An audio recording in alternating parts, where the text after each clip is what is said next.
What you're going to tell yourself all the time is the market determines value. You are not determining the value. You got to get yourself out of the value equation. My job is to give you the best possible exposure, create the most buyer visits. We must price the property to attract the most attention. And I don't want to steal anything from Tom, but Tom's got a great way to put this together. Advice for sellers. We need to work together. You need to optimize the attractiveness of this house, keep it clean, and evacuate for showings. If buyers perceive house needs work, your price will take a serious beating. You know the people who just do 2 rooms?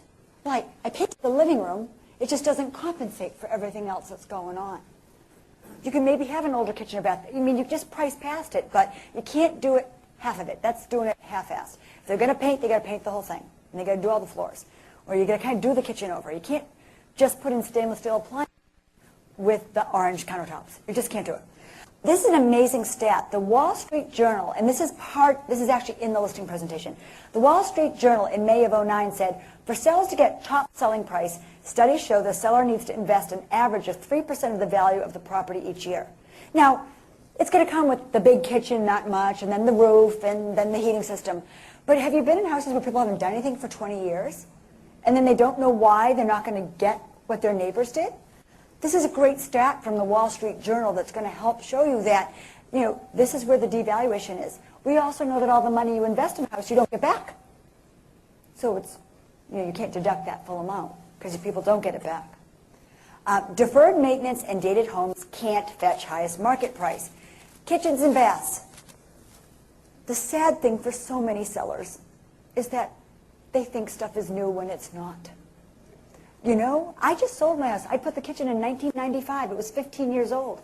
My stove was forest green. I had white chlorine. It was the rage in 95. I had a big Viking stove. I thought it was gorgeous. It looked like 1995 when I went to sell it. 10 years is the rule. That's the end. Refreshing is always worth the return on investment. You know, we spray paint bathrooms with that epoxy. We're putting in new shower curtains. We take the crappy old floors and buy new little white rugs at Target. We'll put up a new mirror. You've got to put a new vanity in. You can change your bathroom over for a couple $1,000s and make it look awesome. Remember, the color should go on the wall. Black and white is timeless. Stick with black and white when you're doing things. Experts know what's hip. You know what the hip flooring is. You know what the hip lighting is. You know what the hip colors are. There are trends on colors. Just like we all know Harvest Gold and Avocado was the 70s, and Wedgwood Blue and Rose was the 80s. Then we had that Forest Green in the 90s. Then it got to be those hip Ralph Lauren, Sage, Mustard Gold, right? Okay. Then we got into the blue and brown phase. Every hallway, brown and blue now.